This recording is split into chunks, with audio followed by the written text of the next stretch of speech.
had to kick out a person who was attending for privilege of the floor, which did not go well. Okay, go ahead, John. All right, Laura, if you want to take attendance, we can go ahead and get started. Okay.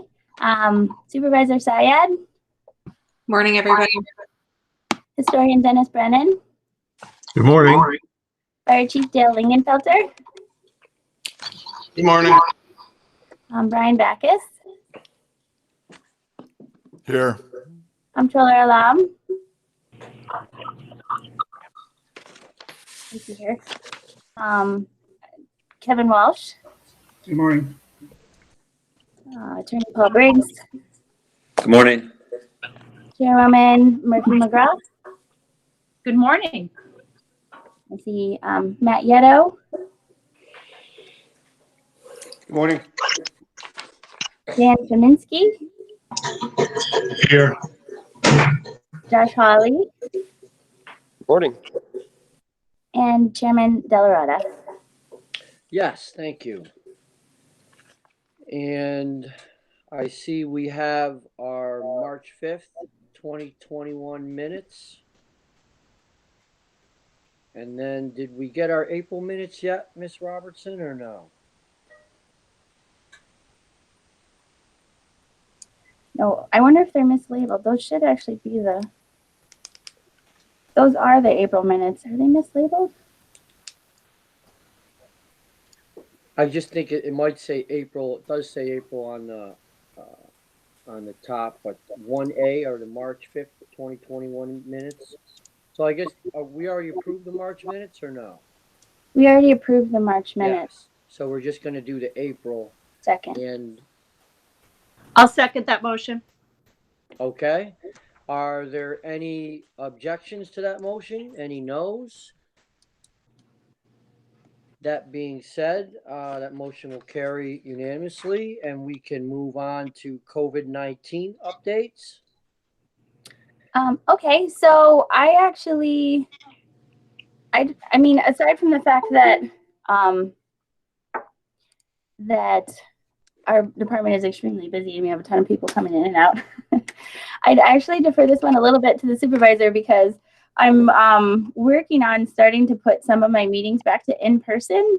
And I know that you guys are meeting in person this month a little bit. And so I think the plan was to let you guys meet in person this month. We tried that, in the fall and then probably start trying to meet the planning board and the zoning board in June. Is that correct? Yes, that is correct. We will have the May 11th finance agenda meeting in person in the town hall boardroom. And then we will also have our May 25th regular town board meeting in the town hall boardroom, assuming all goes well. And everyone is well versed in the registration process and we can check in visitors appropriately and all goes smoothly. Then we'll begin the rollout for June meetings to recommence in person. And also, I will keep checking the Committee on Open Government's website. They do regular postings on if and when the governor issues a continuing executive order allowing for remote meetings. So in the event that he extends his order past May 19th, which is when the current order expires, if we're not at a point yet where we feel like our other councils, task forces, and committees are able to safely meet in person, then they can continue committee by committee, and subject to each committee's comfort level. If they'd like to continue remotely, that's possible as well. Okay, and so I guess the only thought I had on that is if for some reason it doesn't get extended past May 19th, we do actually have a planning board on the meeting on the 24th. Okay. And it will likely have a public hearing, so we'll actually have to post and call for the public hearing by May 14th. So as long as everybody's comfortable, I guess it's a tiny, tiny risk, but we would have to advertise that as being virtual we would have to know and advertise it as being virtual by May 14th because of the public hearing. Okay. Yep, so it'll be a quick turnaround. I will make sure to let you know should anything change. And usually they won't issue the extension last minute. Okay. Usually, We'll probably know by the 14th. yeah, at least 2 weeks in advance. Awesome. Kevin, did you have any thoughts on that? Are you good? No, I'm good. I mean, yeah, do whatever. I know that there's members of the zoning board who are very excited to meet in person again. So, okay. So for resolutions, I have a resolution to call for a public hearing on Chapter 98 entitled Fees. I had gone and through a spreadsheet and worked with Clark to just update, our subdivision and site plan fees and just some of the minor things that we collect, and went to see how we updated it last time in an old resolution and realized it was actually in code. So there's one section of our code is Chapter 220, the zoning code, which requires seeker and planning board recommendation to the town board and many month-long process. And then there's another section of our code, it's Chapter 98, which is just entitled Fees, which can just be a public hearing at the town board level and then adoption.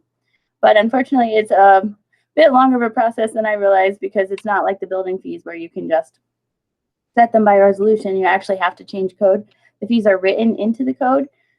So I talked a little bit about this with Deputy Attorney Finnan prior to her going to the big trial that she's working on right now. And when she gets back, she's going to help me a little bit more with this. But we decided if we're touching this chapter, because it's a little bit, onerous to make code changes, that we might as well outline the whole process and put all the fees that we can think of in this one chapter. And I talked about it with Matt a little bit too. So like our trunk fees, our site plan development fees, we would just put them all here, so they're all in one place. And then it's kind of up to her whether or not she wants the fees to be listed, or if we want to make it like we normally make it, which is by resolution. So it's a little bit more work than we thought it was going to be. We're working on it. Does anybody have any questions on that one? Okay. The second one is, I think Denise mentioned at the last Economic Development Committee meeting that our chair for the Zoning Board of Appeals, Fred Goodman, is moving to Florida. So we need to appoint a new chair of the Zoning Board of Appeals. I know there's a lot of good candidates on that board, and any one of them would probably step forward, but I did think that our boards can use, and we've talked about this before, a little more diversity and of all places. And so just for optics and everything, and because she's a really, really good zoning board member as well, I had thought to recommend Maureen McGinnis to be the chair. That sounds like a very good idea. And we're losing Mr. Goodman there, right? Yes, yep. Yes, that's unfortunate. I know. He's a great balance. He's very, very difficult to replace. And it's hard to choose anybody because, like I said, they're all good. But just to get our boards, a little bit more diverse, I thought. And also, she's a fantastic member, but it would be helpful to move her if you guys are all in support of that. That sounds like a good plan, Laura. Okay. So, and then number 3 is, we might be able to combine C and D. I'll ask Elena. I got a member of the community reached out wanting to be on the Climate Smart Task Force, Chuck Petrowski. Also, I didn't put this on the agenda, but Chris LaFlemme is a little bit overwhelmed right now with a lot of the stuff that he's doing. And Daryl has been very, very focused on the Climate Smart Community Task Force. So the two of them kind of got together, and we may switch the chair of that Climate Smart Task Force to Daryl so that he can push it forward a little bit more. If you guys have no objection to that either. So appoint a new member and potentially change the chair. Okay. D is a resolution appointing a member to the CAC. His name is Stephen Burkholder. He sent the supervisor his resume a couple days ago, but we lost Kathy Harder. She is our master planter on the CAC. She's just moving just across the border to Schenectady and said she would still help us, but we're quite down on that board. And he had said CAC planning board or zoning board, I think. And so the need is the greatest at the CAC. So I put his name on there if you guys had any thoughts on him. All And right. Don and I see his resume. It's in the packet. It is okay. Yep. It's right there at the beginning page. Okay. I'll look right now. Okay.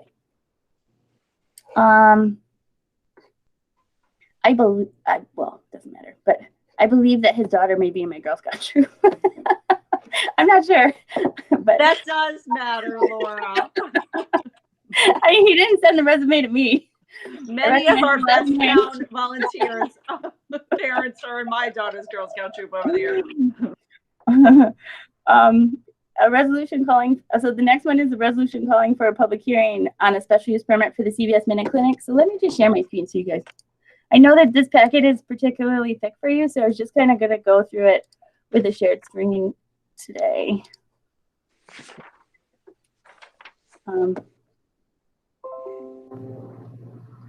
Okay, can you guys see the agenda?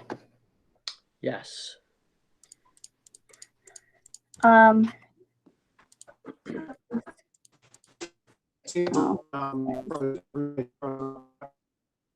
maybe I didn't put CVS in here. Oh, here it is. Okay, so this is the CVS, and we've talked about this a little bit. This is the CVS on Balltown Road. Here's the main entrance here that kind of faces Balltown Road. The drive-through pharmacy is over on this side where these words are. And what they're planning on doing is taking a little bit of retail space and a little bit of storage space and building this Minute Clinic. This is kind of what the inside of the Minute Clinic looks like. An exam room, a couple little clinic health care rooms, and then a waiting room.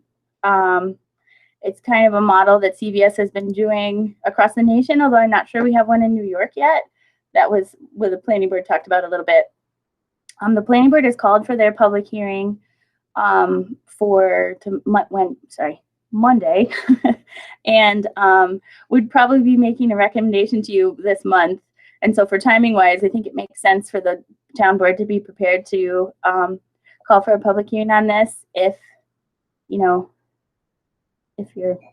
ready. I think timing wise, it'll fold right into what the planning board review of it is.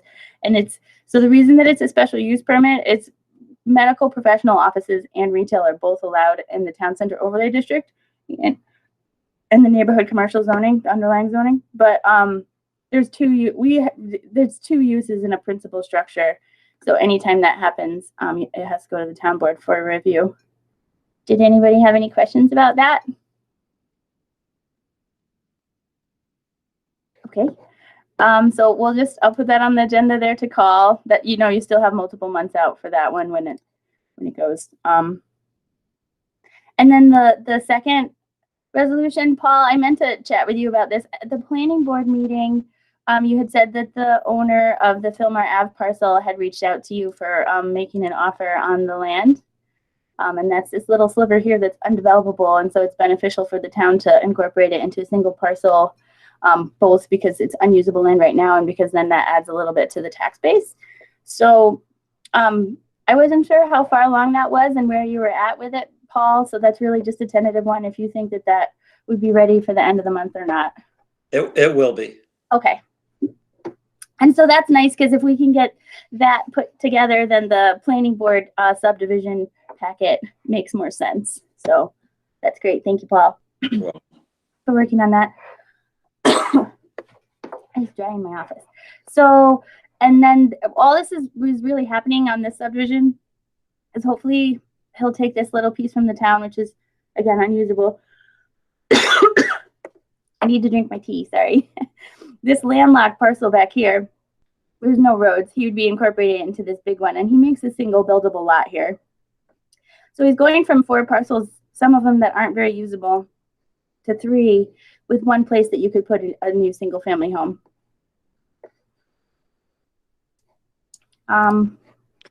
So there's 4 parcels on with only 1 home on them now? So there's 4 parcels with 2 homes. Lot number 4 on this has a house, and then lot number 1 has a house. 2 is unbuildable, and 3 is unbuildable. And what he'd do is combine, sort of 2 and 3 with 1, and change the lines between 1 and 4, and create a little buildable lot right here. This lot 2. Okay, I got you. So there'll be 3 houses on 4 lots instead of 2. There'll be 3 houses on 3 lots instead of 2 houses Okay. on 4 lots. I got it. Yeah. Kudos to Clark, because you guys don't even want to look at this subdivision without his highlighted lines and numbers. Yeah, It's very confusing. Clark put this together so people can understand what's happening. There's a lot of lot lines in that area that they're touching. thank So, you. Okay, so did anybody have any questions, comments, or resolutions they wanted to add to that? That's what I could think of when I was putting the packet together. Okay, so I invited Ashok, and you guys have heard from him before. He is he's a fantastic CT member, and he's leading the NRI on the NRI is the natural resource inventory that we've been talking about for quite a while now. That is an inventory of our open spaces, and he has identified the Niskuna Community Foundation as a place where you could possibly submit a grant, and so he just wanted to chat with you guys really quickly about his ideas for that. Good morning, everyone. Thank you for letting me speak. Can everyone hear me clearly? My internet has been a little iffy. You sound great, Ashok. Thank you. Okay, thank you. So the NRI effort is coming along quite well. We have a working group of community members. We have representation from the CAC, the Complete Smarts Committee, the Tree Council, and also a whole bunch of community members at large. Especially gratifying to me is that we have a number of people from the high school in the working group, students that is.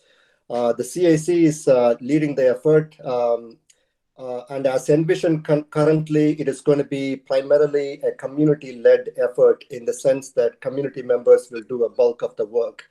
But we have hired, we do want to hire a consultant to help us with things in which we don't have expertise, like map making and GIS and things like that. The consultant that we have identified is Mr. Jim Nordgren, who has done the NRI for Mount Kisco previously, and he has done a bunch of other NRIs for towns associated with the Hudson River Estuary Program, which is a highly regarded program within the DEC, and they have some tie-ups to Cornell University as well. So we are writing a grant application to the Niskayuna Community Foundation to ask for $2,000 in seed money to start what our consultant calls a mini NRI, like survey 4 or 5 packets of land and develop maps, etc., and then go on from there. Submission is planned for next week. The CAC doesn't have a tax ID number and things like that, so it will be a grant application submitted by the town of Niskayuna, although the CAC will be identified as the agency within the town, and within the CAC, I will be identified as the point of contact. Thank you. So we just wanted to run that by you guys and make sure you're okay with that. It's a I'm great with that. It's wonderful. Ashok, thank you for taking on so much of this. There's just a couple of things. I'm sure the supervisor probably has the same questions or concerns. We've already submitted grant applications to the Niskayuna Foundation. We There are those two last kinds month at town board. The Niskayuna Community Foundation has 2 things, like they have a big grant for $10,000 that requires a lot of documents and things like that. The $2,000 mini grant doesn't have a lot of documentation requirement, and it can be submitted anytime. Well, we need the seed money, and if they say no, then we look for somewhere else. Okay. Okay, great. So Laura, maybe we can just coordinate all of this through ISMAT so that we're not at cross purposes. Yeah, that was why we brought it here. We just wanted to see what we had submitted and if it was okay with you guys, and show you what the grant application was that we were working on. Okay, but it's already being submitted, so maybe a little earlier in the process moving forward. No, we haven't submitted it yet. Yes. Right, but he's working on it. Right. He's a valuable member of our community who has got a lot of expertise who's working on this. So, but I do know that the town has already submitted other grant applications. I know this because I had some ideas for grants and I was told that we've already submitted them, so. Yep. Okay, so that makes sense. So when Ashok and Dart and I met about it yesterday and had some changes that we wanted to make sure that some of the things in there were clear. So we'll finalize that up and then send it to you guys and make sure that it's not cross-purposes with anything. Excellent. And this grant is in addition to what we've already applied to, correct? Well, we asked for money from the town board for the NRI in the budgeting process, but it was one of the things that we had to cut out when we were cutting out, the department asks. So this is just another way of trying to get it to go forward. Okay. Yeah, it's a great idea. All right. Okay. So Thank you, Ashok. That's the plan for that one. The next thing that I just want to run past you guys is that the planning board is very close to final approval on the Celts Farm subdivision, and they're looking. This is the average density development, and they're looking at the parkland that we're accepting. We've got a large chunk of upland forest over here in this corner, which really is not accessible to the public, but works for the average density development. So this is kind of the credit that you get for the average density development. These things are wetlands, and it's very good to preserve and keep them safe and everything, but our code doesn't really say if you're dedicating us wetlands, that's not. Laura, we don't see your screen, just so you know. Oh, Yeah, you the wrong one. Can you see it? Yeah. Sorry. This over here, that's the hazard of having two screens. Is the upland that really has no public access. You can see it's kind of bordered by single family homes, but it's good to keep this habitat intact, like no question. And then these wetlands and things, they don't really count as open space. So like what we were saying is that the developer can have credit, like they're going to put in some kind of infrastructure, well, here for potentially like a loop-in field, which is kind of in honor of the what I think Dennis will be like, no, Laura, it wasn't historic, but in honor of the historic home that was here. And the lady that grew a lot of flowers, so we're going to move a lot of the lupins over here and make a lupin field. And then he's removing the Windsor Drive stub and putting a little park there. And then he's bringing the multi-use path from where it currently crosses River Road over to here to make a safer and better crossing. So he's building some additional multi-use path over here. So we're willing to give him all those credits and then land at, I think we were talking between $10,000 and $15,000 for the parkland fees. He wants it to be zero, but I think I've ran it past as many people as I could, but I figured I'd put it here. I think that the idea was that we'll give him credit for the land and all the work that he's doing, but unless I hear otherwise, I'm probably going to still put in the resolution a small amount of parkland fees because of just impacts to the town and it being directly across from the Blatnick Park. So who else have you run it by? Because you didn't run it by any of the members of the town board. Well, we talked about it. You and I did on a call. Yeah. So, but yeah. And then John's hearing of it. Joel, I didn't have a dollar amount when you said that, but that's okay. Who else did you get input from? Well, we talked with Kevin and the project lead, Patrick McPartland, and Joel. So planning board and town. Yeah, we're still waiting for, we're still waiting for the recommendation, or the last resolution had full parkland and no credits at all. I know. So Laura that's how I know about this. Yeah, exactly. So Laura was working on, the compromise, because the planning board has the option of taking parkland fee or any combination of parkland and fee, which is what's written in the code. So I think there should be some money personally, but this is the first I heard it, how much. Laura's kind of was figuring it all out, and obviously our back's against the wall. If Monday's the resolution, Laura, are we going to be ready for Monday? Well, Clark and I still have it prepared, but we still don't have the final. Okay, Kevin, you weren't at that meeting. We had a meeting with Joel and Patrick McPartland, and because Patrick's the project lead, and Joel told GPI to go ahead with all the engineering review, even though the SWIP isn't done, and the SWIP can change the engineering, so it can be more costly when you review the engineering piecemeal, which we explained to him. but he said go ahead, but I don't know that GPI will be ready by Monday, but Clark and I are prepared for it if it works out. So if GPI gets their first round of comments and there's no significant comments, Then we're and then good. you'll have the recommendation for the parkland fee and parkland combination in the resolution for Monday. Correct. Yep. But since the timing worked out, I figured I'd bring it up here so that we're all on the same page with what we're doing. No, I understand. Thanks.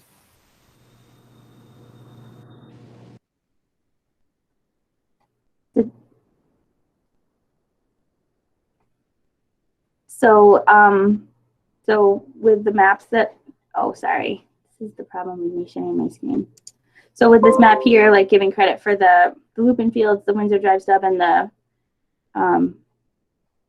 the multi-use path over here, are we okay with accepting $15,000 for parkland? Seems reasonable to me, but I will defer to the committee.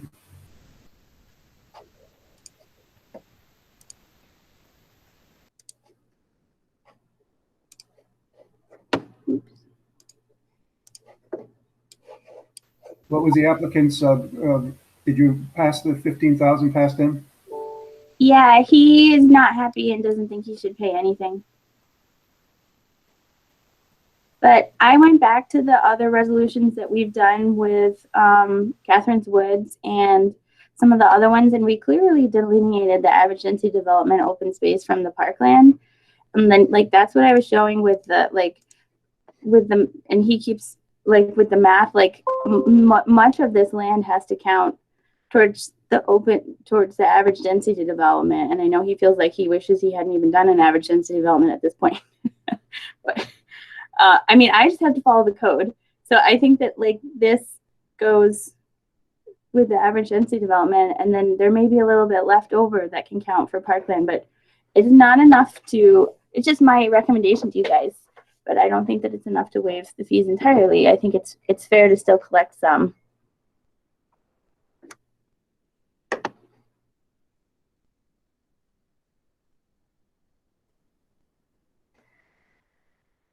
Okay, well, so I will just move forward in that way unless I hear any objections. Laura, was that per unit? You came up with 15,000, so much per unit, or is it just a flat 15,000 you're recommending? Yeah, I mean, I put some numbers to the land and to the different improvements, and just subtracted them off of the 72,000. Laura, is this comparable to what we've been doing in our other plans? So it's comparable to what we do when we look at parkland negotiations. Yeah. Okay. And Kevin, it doesn't substantially change the site plan. Doesn't change at all. It doesn't change the site plan, really. All it does is, you know, basically rectifies the parkland portion that's required. You know, originally, well, you know what the original resolution had, so we didn't go forward with that resolution because we weren't ready. One quick question, sorry. Laura, how did you come up with the 15,000 number? So, so I just did a quick estimate, like for the, like putting in a gazebo and some historic signage in this area, like maybe $12,000. Redoing the Windsor Drive stub and building a park over here, like 15. And then looking at rebuilding this bike path because there's quite a lot of fill and things and asphalt that needs to go over in here. I thought that was probably about 30,000. I couldn't get him to give me numbers. It's just an estimate. And so that is, oh yeah. So, well, that actually, I think leaves $20,000. If he could give me an estimate for this stuff, I could do a better job. That's just my estimate. What have we been doing in the past when we formulate these estimates? She doesn't formulate the estimates. She puts a value on it and she gives them a bill for the parkland fund. Yeah. Okay. So like for Amador, they gave, what they're doing is, we've done it a couple ways. We can say, okay, here's where you start. This is what you're giving us. You know, here's what we'll take. We can, with Amador, they set aside a certain amount of parkland land, but we still took the full parkland fees. So they were giving us land and full fees. But it's better for them to build the playground. So when they get to the point of building the playground, they'll build the playground and then show us proof of payment, and then we'll credit that back to them and then take the rest of the parkland fees. Okay. You know, Hummingbird was very similar to this, where they used high density to develop it. I don't know if that could provide a guide on, you know, what the precedent is here in the town. But my feeling on this is that the developer benefited by the high density because he didn't have to deal with the wetlands and the work there. So that really is a benefit that benefits the town, but it's also a benefit to the developer itself. So I wouldn't feel necessarily that the town shouldn't get a park fee. I think we should. And I think, you know, subtracting the improvements from that fee is an appropriate way to do it. Well, should we do a better job on getting the estimates so we're closer to the cost and the value, or are we comfortable with what we're doing? That's really just my main concern, to make sure we're coming to this number in a, you know, I think a Laura has logical spent manner. I think Laura spent a lot of time communicating with Joel on this. I mean, I love the Parkland Fund, right? It was at 0. We built it back up, sort of like one of these things, you know, like the rainy day fund that I'm very proud of. However, Laura has gone back and forth, and, you know, Joel has really been held up. I don't want to hold up Joel at this point now over this piece, right? It doesn't go to ISBIT's bottom line. We're already, you know, so let's keep moving this project forward. And if there's other things that we can do or charge him for to put in the parkland fee, let's do that at some point. But I don't want, you know, to get hung up at this point. He's going to lose the whole building season if we keep dragging this out, right? Yeah, well, I agree, Denise, but he's been the critical path himself with the submittals for engineering. We haven't been holding him up to date. I don't think we've been holding him up at all. I just don't want this piece to hold him up, is what I'm saying, Kevin. I agree with you. So one thing I would suggest, you know, because Laura spent a lot of time on her own on this. I don't know if Clark or somebody, but it'd be nice maybe Matt or somebody does a peer review of what he's got, just the documentation. Excellent idea. Okay. Because that is a very important fund for us. And I'm going to keep talking for a second because Laura has clicked out of the. Oh, she has. Yeah. No, I just stopped sharing my screen. Oh, good. Oh, okay. All right, Laura. Okay. Okay, so I'll run the numbers past engineering and then email everybody one more time and see if we can get to a resolution by the end of the day, because that's when we post our planning board packets. That would be helpful, Laura. Thank you. Thank you. Good ideas, everyone. Thank you. Okay, so I know this is a hot topic. We have the Aqueduct Rivers Ledge Park updates. We did receive a letter of concern from the residents that live across the river in Alplaz about the clearing of the trees. Right. I've also been contacted. As much as I love the residents over in Alplaz, what really gets my attention is when Canal Corp calls me directly. Mm-hmm. So their two concerns were that more trees came down than they wanted. And it's not in their letter, but they had also mentioned to me that they were concerned about the lighting. So before they even sent their letter, because we were aware of what the concerns were. How long have you been aware of what the concerns were? Because I was not until I heard French. I think Laura spoke to me about those concerns a couple of weeks ago. I remember, Laura, maybe 3 weeks ago. And we did talk about that a lot of what was being taken down there were invasive species. But it really did do a number in clearing that out. I mean, I can see where it's a concern because everything is much more visible now from the river. Right. Not only the other side of the river, but if you're actually on the river now, it's much more visible. And taking down those invasive species really did clear, I think, a lot more than was expected. So I really would like to have some type of revegetation plan put into place. And I guess that's what we're working on, right, Laura? Right. So we actually reached out to the developer on both those concerns, one that's not even written into the letter. The developer is not going to put the lighting in at 18 and 16 feet high. It's going to be much shorter and smaller and spaced out, so there won't be nearly as much lighting. So we are addressing that. And then the other thing is that was identified is that when they went in and pulled these blocks out, you weren't able to see that it was mostly vines and invasive species, but once you got it all pulled out, it does look very, very bare. And so we added, I can pull up a, I think we added, hold on, sorry. This is our spreadsheet. So they're speccing this out. We added,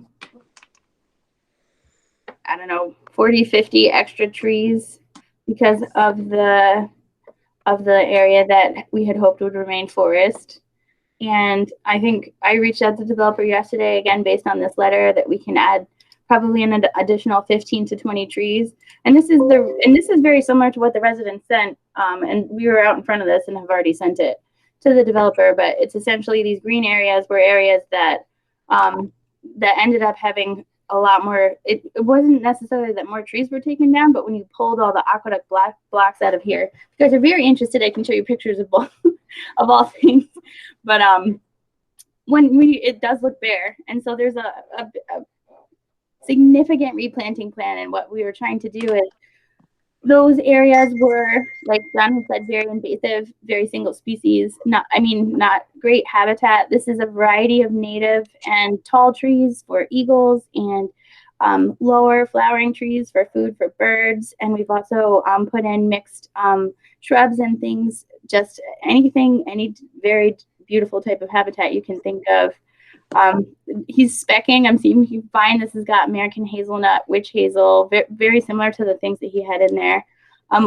We've got catalpas, we've got northern catalpas, we've got horse chestnuts, we've got willows.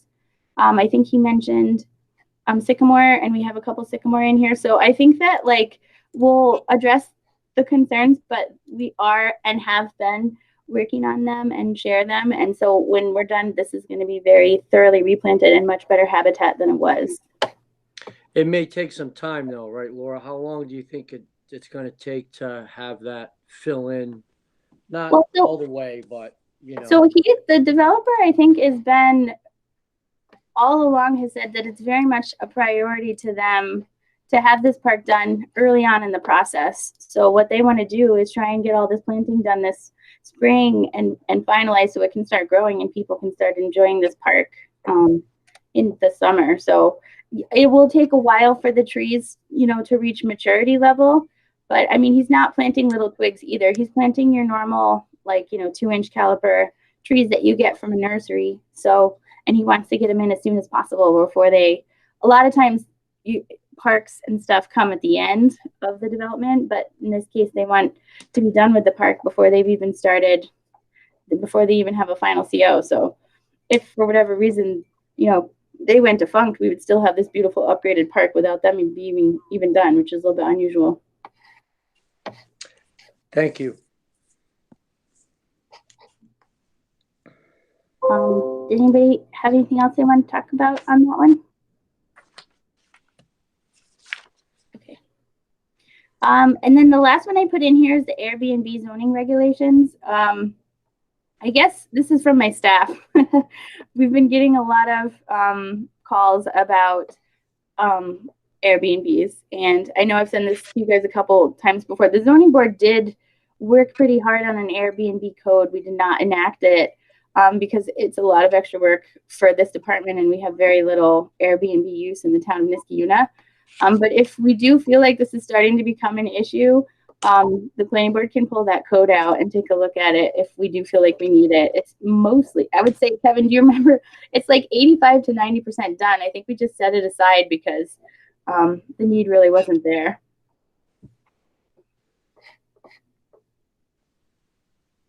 Well, we're getting calls about it because Rotterdam is doing it, so we understand why we're getting calls. Yeah. And the newspaper story about it was confusing, so my staff has gotten a lot of calls and they feel like right now it's a hot button issue. I still actually don't think that Airbnb is a big problem in Niskayuna, but I take my direction from you guys. My recommendation would be we've got it if we need it. I still don't actually think we need it yet, but. Have we gotten any complaints or a couple of complaints from Airbnbs or none? Over time, I haven't gotten one probably in at least a year and a half. But over time, we get them occasionally when a renter of the property is, not being. So let me ask the same question, but a different way. Are we actually getting complaints? Or are we getting questions asking if people can have Airbnbs because the newspaper article said they're illegal in New York? No complaints. We're getting questions on if people can have them. Right. Yeah. Okay. Right. So that's very different. Yeah. And what's the answer to that question, Ms. Robertson? We can. Okay. Yeah. The newspaper article said we couldn't, but we can. Well, you can't rent a room because Right. that's a violation of the single family home ordinance. But as long as we don't have a time span on renting, and renting isn't regulated necessarily in the town of Niskayuna, so we don't have a difference between short-term and long-term rentals. So if you were to ban, I'm not even sure you can actually, but ban renting the home for any time period. Let's watch Rotterdam play out. Okay, good. Sounds good to me. So Laura, that was the only question I did have, because it was the people that are in Rotterdam. That was the people that called me personally asking that question, if they could buy homes in Niskayuna just to do Airbnb in. They were not going to live in the homes. They were not going to have long-term rentals in the homes. They were only going to market it as Airbnb homes. So that was the only question. I was like, I don't know where that fits in the market in Niskayuna. So if it's a single family home and the people who are renting the home are related, then it's a single family in a single family home, and that's allowed in our zoning because we don't have a time frame on rentals, right? So when you go and you regulate rentals, you're actually renting, you're limiting, or you're starting to regulate the time frames that homes are rented. Like in my neighborhood, there's multiple homes that are rented by a single family for years, sometimes decades, right? And there's no prohibition on that, and we don't have time frames on rentals. So, Right. I have a house on my street that has never been a permanent residence, and Yeah. I've lived here for 25 years. right. And so that's a fairly normal thing that happens in town. When you dive down into it, what you end up regulating when you're regulating Airbnbs is short term. And so if somebody was to buy a home and just keep it up on Airbnb, and the one thing, and I said this is a little nuanced, but I mean, everybody who comes to the Airbnb should be related, just like a single family home. But obviously that's very difficult to enforce. It's actually difficult to enforce now, but even of people living in their homes. And I'm not even sure that that's necessarily fair. But anyway, they would be allowed to do that under our code.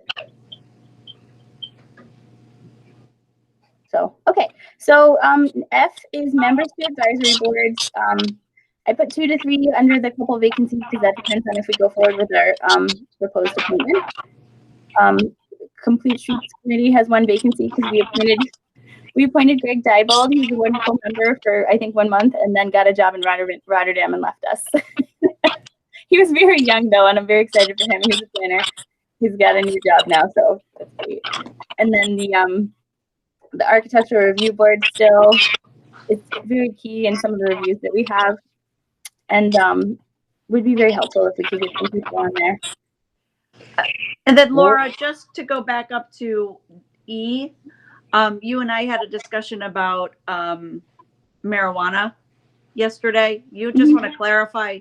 I think you said something very important. You've done great work on our codes and our zoning around this. And so to clarify for people, because that's another town that seems to be taking a lot of action lately, and people are reading into the paper. So yeah. So when and Kevin can speak to this as well, when the CBD oil was coming into ShopRite Plaza, there was quite a bit of public input about it. And we realized that there was a little bit of a hole in our code. It currently was only addressing the sale of tobacco. And we realized that vaping had become an issue, which you guys just recently addressed with your park signage. And then also we knew that marijuana was coming down the line, or thought that it was a possibility.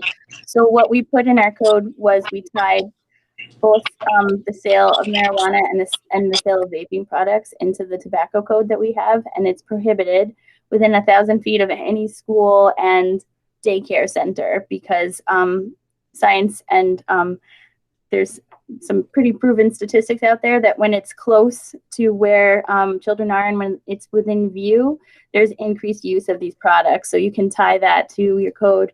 And essentially, so there's just a 1,000-foot ban on any new retail of these products. Like I think we talked about it before. I think like I'm sorry, not a smoker, but like for instance, if Stewart's was going to sell cigarettes, which they probably do, and they sell them before we enacted the code, they're allowed to continue. But a news store that was to go in can't sell cigarettes, vaping, or marijuana. So because this code was enacted prior to marijuana becoming legalized in New York, no news store can go in within 1,000 feet of stores and daycares. And that essentially limits that retail mostly to just very far places on the town, like the ends of State Street and things like that. So it's not completely prohibited, but it's definitely pushed out and away from any centers where people would be concerned about it being close to kids and community places. And so it would just be on the periphery if it was ever to come in. So right now, Stewart's couldn't start selling marijuana, correct? No, John, it's really only up by Central Ave, State Street, over by like where we did, where we had the whole big go around about the gun thing and. Yeah. Yes. Yep. Okay. Right, because we have that Pooh's Corner daycare. Right. Up in that direction, so it would push back. Yeah. And we have the high school by the other Stewart's on that street, so they wouldn't be able to do it there. Right. Yeah. And you have daycares in a lot of churches and things that you guys may not even necessarily know about. Like on Union Street, there's a daycare in the church there. There's a daycare in the synagogue on Eastern. So like there's quite a few places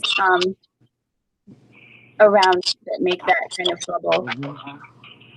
I know the planning office is really busy, but wouldn't it be interesting to put all those places on a map and draw a circumference of 1,000 feet to see what's left? That would be a nice, thing to do sometime. I did do that once actually, although it may be different now. Yes. So I guess for everybody on this call, where people are getting calls, people want to talk about it because they're reading about it. It's in the news. I mean, so I think everybody has a good handle of that. In Niskayuna, we're really only talking about, without even changing our existing code or taking any action whatsoever. I've been in regular contact with NCAP about this. We're really only talking about up State Street. And the edges of it too, because Pooh's Corner. Yeah. Exactly. Yep. Okay, so for item G, the Knott Street area improvement progress, I'm working on a summary of the comments, and I think I've said this at a couple meetings. MJ did say they would do one more design for me, so I will be able to put together all those comments, put together a chart of where people were kind of landing on there, and then come up with a final draft that we could use if we could get any grant funding or further leverage as the county project moves forward. This is our portion of it. If we are able to do it, the costs were much higher than we wanted them to be. So, but having a good plan and having it be publicly vetted and relatively shovel ready is very helpful for if we're ever to be able to get funding. So it's not a waste of time. And then I'm just going to go through these quickly. So I'm going to lose myself if I don't have this on two screens.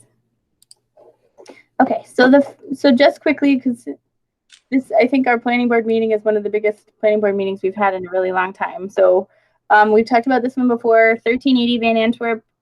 This is the one that we had a lawsuit on. It's got a public hearing for people to attend on this Monday, May 10th. It's the 3-lot subdivision of the existing single-family home on the corner of Van Antwerp and McGovern. They are changing where the driveway would be to this home, and then making this all green space, which I think would be a benefit probably to the Van Antwerp corridor. I think we've identified that drainage is an issue, and this is actually, we've gotten an updated plan since I made this packet with a rain garden here to help intercept some of the drainage. And also we know that this is a change to the existing neighborhood, and so the Architectural Review Board's review of these homes to make sure that they have, a lot of this is just a made up word for me, like reflection or deflection or whatever. So that they look like they, are inviting and bring people into the neighborhood and are, so the architecture review board's key on that. And then we want to make sure that there's street trees and things to keep that corridor as green as possible.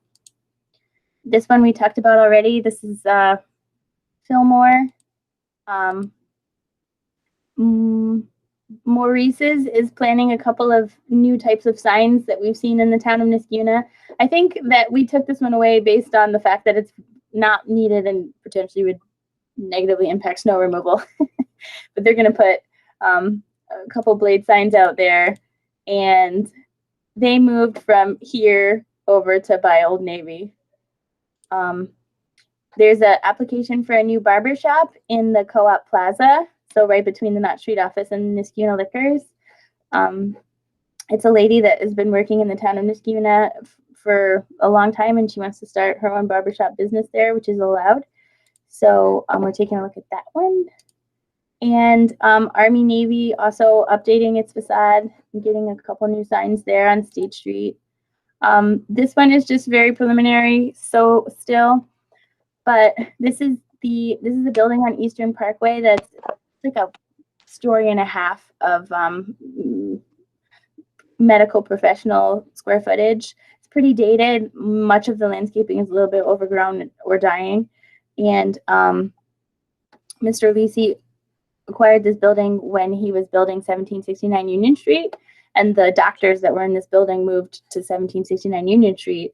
And so the proposal is to take this building down because it is dated and put a new 3-story mixed-use building there with medical offices on the bottom and maybe 2 apartment units on the bottom, and then 2 more layers of apartments on each floor.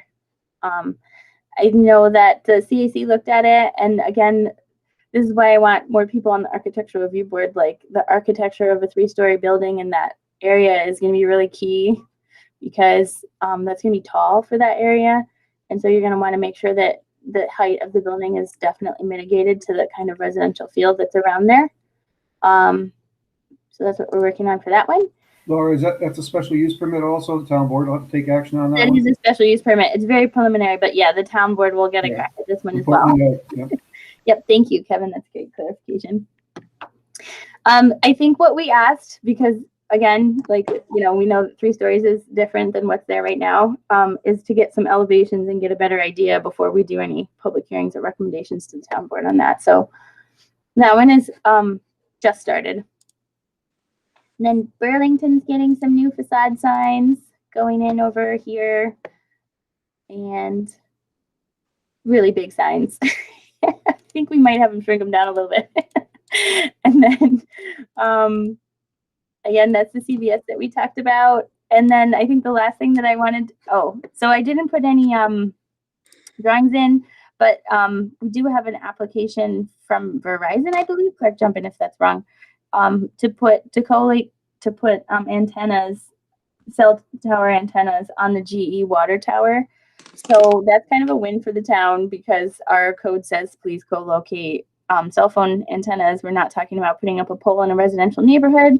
We're talking about putting antennas on top of the existing water tower in GE to fill a gap in coverage in the town. So as far as cell phone, cell tower, cell antenna proposals go, that one is okay. So we're going to take a look at that one at the next planning board meeting. And then what I've got up on the screen here is Target's doing another remodel. So you would see, this is going to the planning board this week on Monday. And they had an area like this for a long time, not very long ago, when they were redoing the front of the store and they put that Starbucks area in and everything.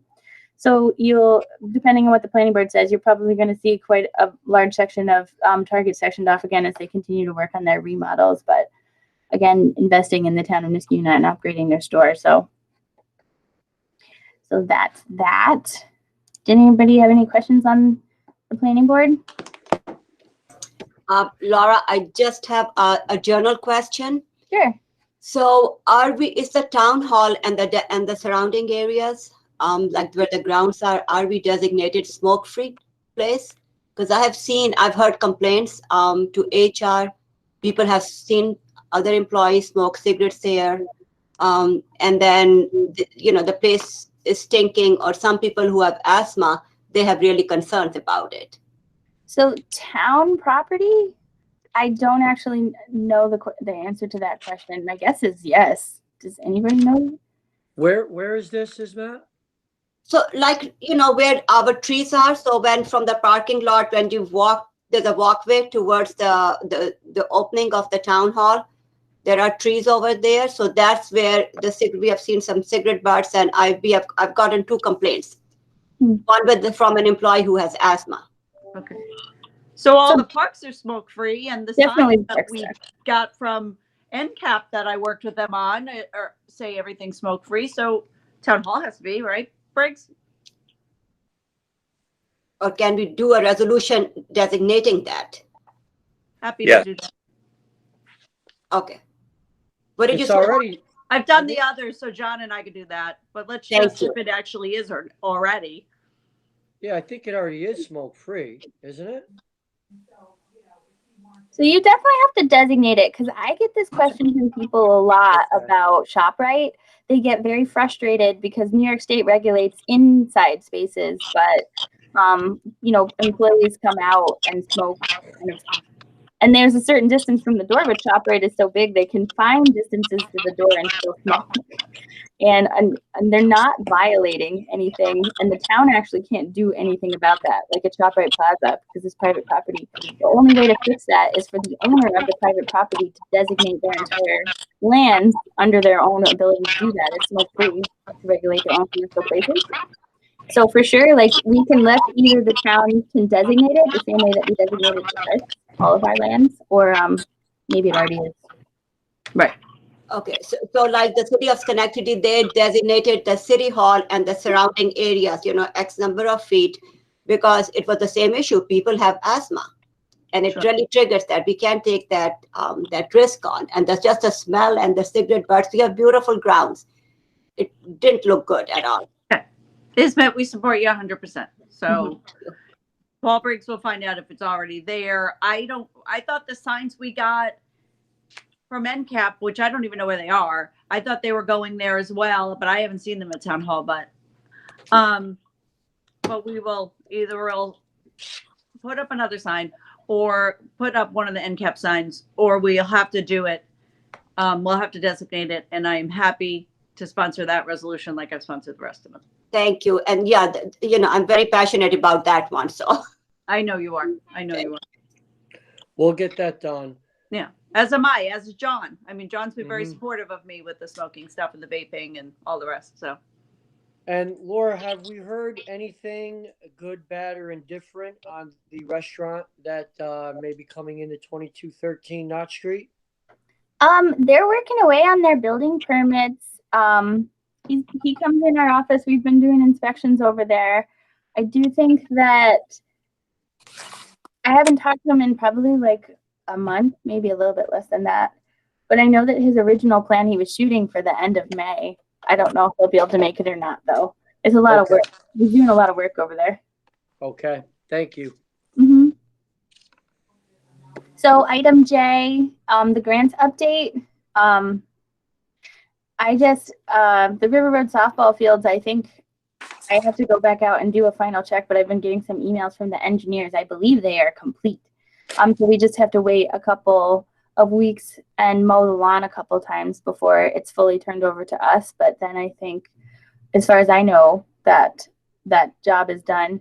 And Paul, I know in your hands is the disputed work. So if you need anything from me on that, let me know. And then I believe that our grant writer is working on reimbursement on that one. So if she needs any help on that, let me know. Happy to help. Aqueduct Park, which I just put in parentheses, the Canal Corps and the Mohawk Watersheds grant.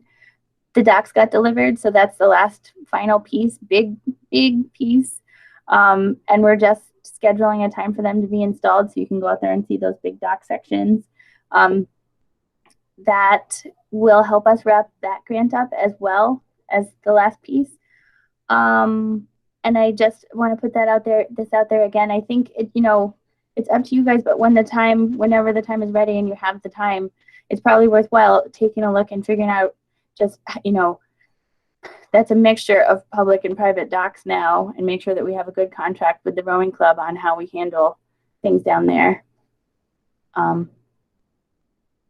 Because when we close the grant out, I mean, it's been working, but I would definitely recommend that you guys look into and contract with them.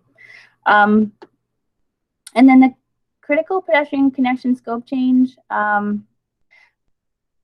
We have been focusing on getting grant reimbursements, so I really haven't brought that forward as much. But when we get a breather and get some money coming back in, I think we need to look at that one quickly. And then Upper Union Street, we may be changing this one around. So I guess this is a to be announced later. We'll put that one on there and see what we need to do on that one. I did have, I separated out because those are the grants we have. I've gotten a request from a couple residents about the recent email blast from DEC re-announcing their EV vehicle and infrastructure grant. We've used this one in the past. We've done both the vehicle and the infrastructure. It's a great grant. You can do it and close it out very quickly. I think we've only had this grant open for the span of a couple months in both times. And it might be worth sending it over to the grant writer. The EV vehicles could work very well for like the detective cars for the police department, potentially. I know I was working with them a long time ago about that. And infrastructure, we've got those beautiful charging stations here at Town Hall, but it's possible, this is a very good grant and you can turn it around very quickly. I was thinking, what if we got a couple of charging stations in Blatnick Park in our new parking spot or something? Like there may be an opportunity there to put some additional EV infrastructure around town. So that's an excellent idea. Is this grant just all EV or is it other forms of transportation? Because I'm still trying to do something on bicycles, Laura. Yeah, this one's all EV. This is how the state pushes the change. That's how I know about the Niskuna Foundation, because I want to do a bicycle thing. And I was told that the town is already submitting their applications and we couldn't submit the bicycle thing. Oh, I know. I want to do like one of those little bicycle fix-it stations where there would be air and stuff like that. I've seen Bethlehem has them and they're pretty cool. Where do you want to get that done, Denise? Let me look into that. Okay, yeah, we can put it on the list of stuff. I don't think it's that expensive. So, and then Laura, I spoke to Steck again this week. I've spoken like every day this week, but we'll continue to talk about Upper Union Street. Yeah, that one's fine and flexible. So I know you are, but he sort of has his heart set on it. So if we can kind of figure it out, we'll move money around, and then his other money will probably go to other drainage. So okay, so just let me know on that one. Like I said, I'm going to pause a little bit on those two until we get some reimbursement to come back, and then we can move them forward when we're ready with everything else. That makes sense. Okay. K, complete streets. I haven't Laura, done it. Just real quick on grants. The EV bicycles are becoming very popular, and now I'm even seeing in other cities electric scooters that are becoming public with little stations that you can use and so forth. And I know that we've been talking about bike lanes with the complete streets. Is that still, are we still working on that? Or are we still trying to get something done? I think like the city of Schenectady is doing at least on a couple of our main streets. Yes. Yep. We like we're identifying right now, we're working on Wyoming for potential treatments, but yeah, we've got a couple of so Grand Boulevard is the main one that we really want to put a designated bike lane on, but it's county road. But we do own Lexington. Lexington is a little bit more narrow, but it's very similar to Grand Boulevard, and it would be a great place to do a demonstration project and show how you can fit those bike lanes on those essentially kind of one-way roads because of the median. So yeah, if you guys want to elevate that a little bit to the committee, we do have a good idea. Of course, we'd be putting some more pressure on our highway department, right? Because they would have to be involved in that. Yes. But I think that's only going to become more and more a necessity as time goes on. And also, I know we're trying to get some stuff off your plate and get you to free up some time to work on all the stuff you're working on. Have you had a chance to get to get the grant files? We want to get them over to our new grant writer in ISMAT. Have we had an opportunity to get the grant files over to them yet, or are you still working on that? So she has the 3 DASME ones, and again, those ones aren't really complete when they went over there. So if they need help on them, let me know. But Clark and I, we had a meeting and committed to putting them together. They're all right there. And I put, we put all the invoices together and realized that we had done some overpayments. So we reached out to the engineer to get a reimbursement check on some of those. But the due date on those is May 10th, and we will have them in the best condition that they can possibly be on May 10th, if not submitted for reimbursement by then. Excellent. Thank you, Laura. Mm-hmm. Yeah, so just quickly, I know this meeting's taking forever. Laura, can I ask something? Sure. So as you know, the auditors will be here in week after next.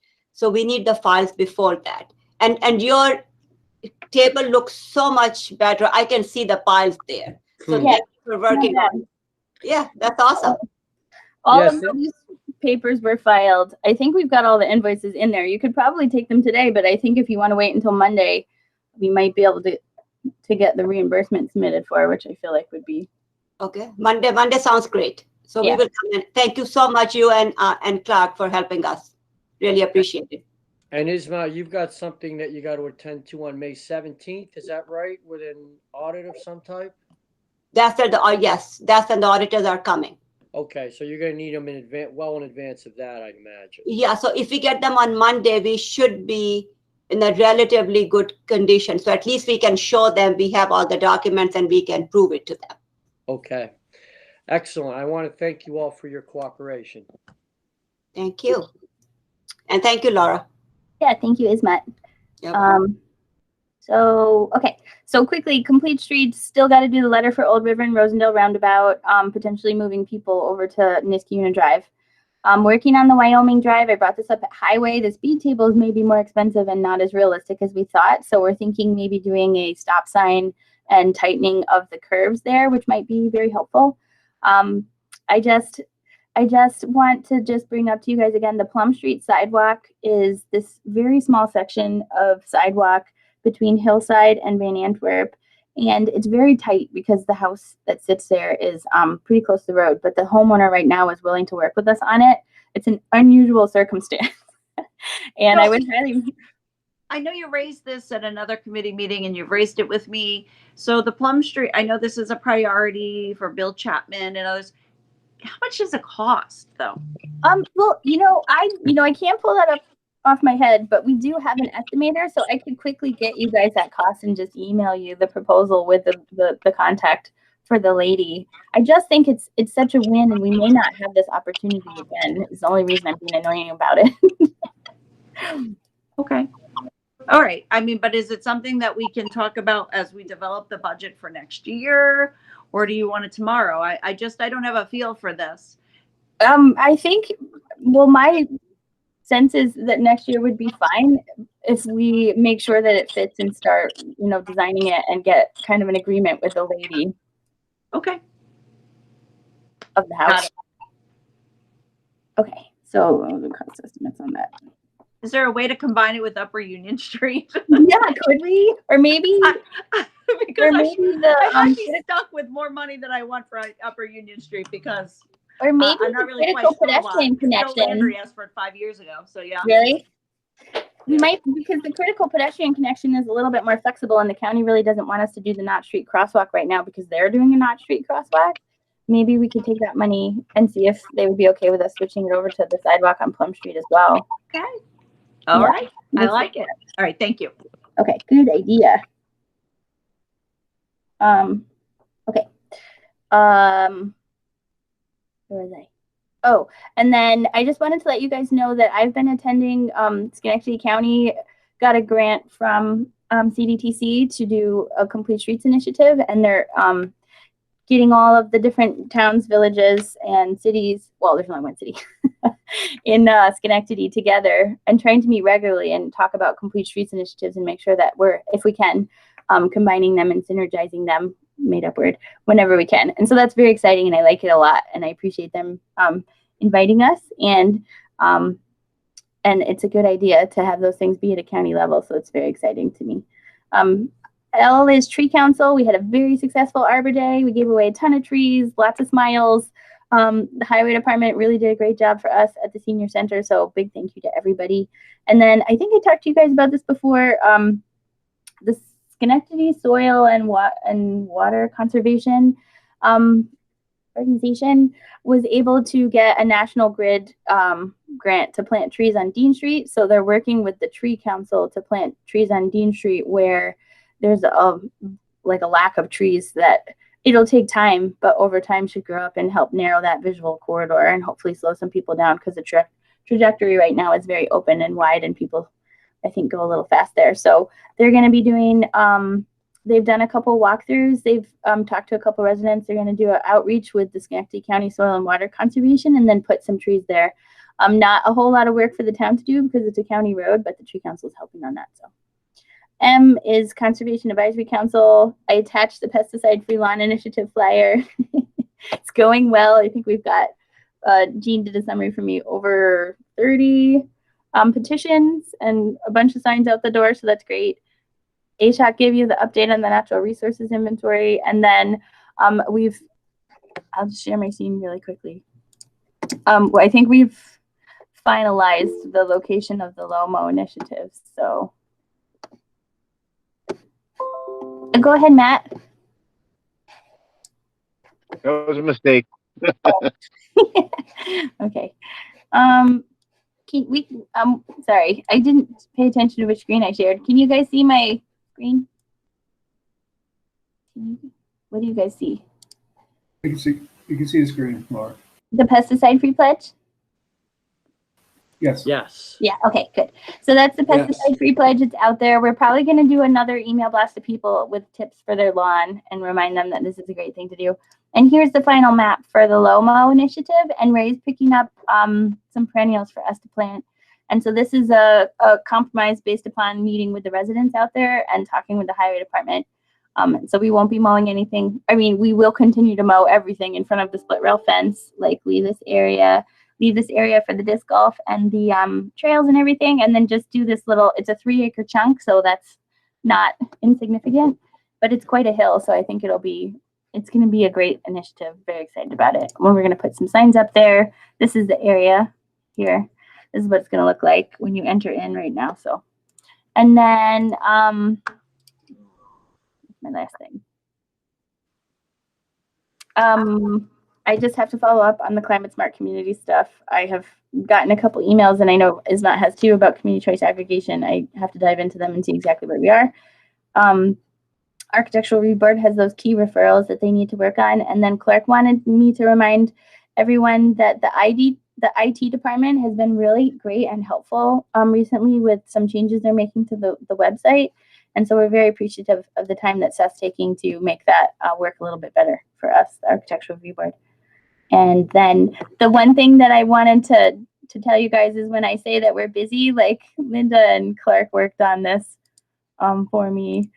Like, it's unbelievable how much the building department is handling right now.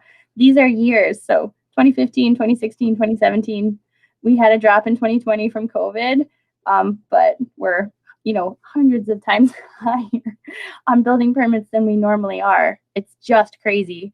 The flip side to that, though, is that we're getting a ton more permit fees than we normally get. So incredibly busy at the building department right now. But Are the pools and decks still a big hit? It's massive. Like, I think I said this to you guys before, like we normally get something like 30 pools for an entire year, and we're already up to like 48, and it's only May. So yeah, it's, I mean, my crew is great and they're working really, really hard, but it's just the activity that we're seeing on building permits has never been seen before in our department. It's very high. Okay, so I think I will turn it over to Paul Briggs if he has any updates that he wanted to do. No. I don't have any, Laura. And then Dennis, do you just want to talk quickly about your preservation code? I had to remember where the microphone switch was. Well, the Historic Preservation Code is in your packet. It's something. It's a very early draft that I put together, combining or using the Clifton Park Code, the Malta Code, and the state model code for something that hopefully will define historic preservation for the town in a more formal way. My expectation was, I think we talked about this, Laura, was that this would go to the Kevin Walsh and the planning board, and Kevin was going to assign a lead. Is that what you call it? Yeah, we look for a volunteer. Yep. Yeah. Take a look at it and see if it fits with if it's done properly. I've never written this kind of code before, so I certainly need a lot of help. So Kevin, we move forward on that whenever your timetable works. That's fine with me. I assume Laura will include in the packet for Monday, Laura Clark. Is that the plan, Laura? Yeah, we can put it at the end. What I like about it is, it's got the purpose that all codes need to have, but of protecting historic structures. It formalizes the Historic Preservation Committee. It refers demolitions to them, which we said was really key. They're not allowed to stop them, but at least they can work with the person and have them think before they demolish some of these really important structures in the town of Niskayuna. And it creates a way of designating historic structures and creating signs for them, which I think is a good carrot way of getting people to care and take care of their homes. And then has some good definitions so that it's definitely not restrictive or restrictive in any way. There's no requirement that any town resident do anything. And there's no town resident doesn't want to be on the historic register. That's fine too. It's just really making it clear that historic preservation is a desire for the towns as part of the town's code, and maybe to help foster some understanding of the value of historic preservation. And also a key of it will be, if we have this code in place and we do identify these structures and we are able to put them on, it's a little bit more clear because we ran into some issues with our lawsuit that we didn't name every single historic structure in our town. That's not really what we were going for, but like this code allows that kind of matrix for understanding, what we feel should be protected. So this is a little bit standing. We looked at this when we did the comp plan because there was a lot of discussion whether this was appropriate for the town of Niskayuna, and the board was split at the time. But just looking at what you have here, Dennis, it looks like it has all the key elements. We did a lot of research. We looked at a lot of towns too. So I'd like to look at it some more, but it looks good, at a high level. So yeah, I think it's a really important thing to do for the town. Yeah, I would appreciate anybody taking a look at it and offering suggestions for changes. Certainly not a finished product. Yeah, well, thank you, Dennis, for taking the time to do that. And I'm sure the planning office thanks you too, because as you can see, they got a lot going on. So that's a big help for everybody. Yeah, very much. Thank you. One other thing I'd like to quickly mention is that I have finally gotten in touch with Matt Wall about his desire to create a 501c3 or whatever it's called, Friends of Committee for the Rosendale School. And he has some people who are agreed to be on the board. He's also hoping, have you done that, Denise? Are you good? And he's hoping to get somebody from the school district, as well as he'd like to get in contact with somebody at the Leishakill Preserve. and see if somebody there is. Laura, do you have a contact there that you could send me? I do. I'll send it right over. Okay, thank you. So at any rate, hopefully that's moving forward, and we may finally get that sign, the plaque that we got last year. We might finally get that up sometime later in the summer or early fall. So that's what I got. We've been on this a long time, so I won't go any further. Any questions? Thanks, Dennis. Okay. Dale, did you have anything that you wanted to share with the committee? Are you just listening? No, yeah, just listening in and just keeping an eye on the projects coming up. Okay, I know you guys had some questions about the addresses at Rivers Ledge, and I'm gonna redo that letter and send it out to everybody so that it takes into account the concerns that you guys had. Yeah, it's a flow thing when guys are looking to respond to an incident. It's a lot easier if the houses are in order. And I already talked to Rivers Ledge about it, so they know it's coming. I just have to do the work and then blast it to everybody. And Okay. the mailboxes will actually be in the clubhouse, but I'll put that in the email too. Excellent. Appreciate it. Mm-hmm. Okay, very well. Does anybody have anything else for the good of the order? Seeing that, I will entertain a motion to adjourn, I'll make a motion to adjourn. and I second that. Are there any opposed? Well, thank you all for your cooperation, and we will see you at our next meeting on June 4th, and that will be in person.